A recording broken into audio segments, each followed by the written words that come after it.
नशीब लई घालून टायर पंक्चर.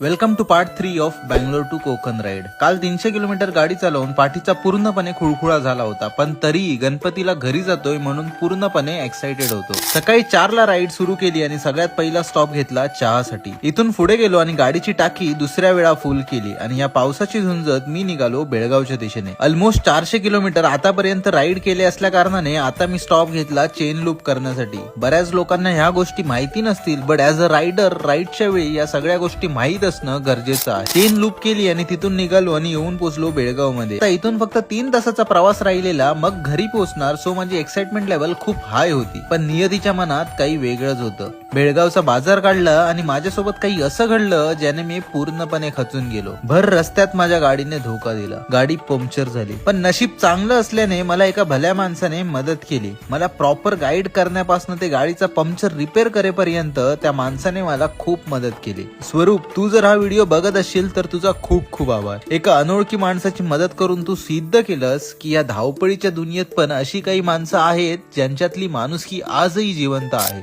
पंक्चर रिपेअर होताच मी तिथून डायरेक्ट आंबोलीच्या दिशेने निघालो आणि सकाळपासून उपाशी असल्याने एक वडापाव आणि चहा पिऊन मी घरच्या दिशेने रवाना झालो. अचानक भयानक ठरलेल्या या बँगलोर टू कोकण राईडने मला खूप गोष्टींचा अनुभव दिला. असेच नवीन व्हिडिओ बघण्यासाठी फॉलो करायला विसरू नका.